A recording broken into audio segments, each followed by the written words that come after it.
atiduoti, bet prekyba vyksta gerai, kol kas. Pernais irgi gerai vyko penktadienį, šeštadienį irgi, bet sekmadienį iškilo lietutis. Žiūrėsim, koks oras.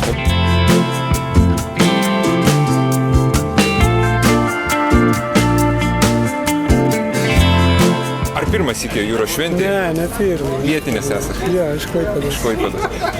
Gal su programa susipažino, turit planą, kur konkrečiai Laukiam koncertų. Šiaip tai domina folkloras. Penktadienis yra darbo diena, vaikšto dabar daugiau atostogaujantis ir vietiniai, o po darbų tai jau susirinks, suvažiuos iš visos Lietuvos.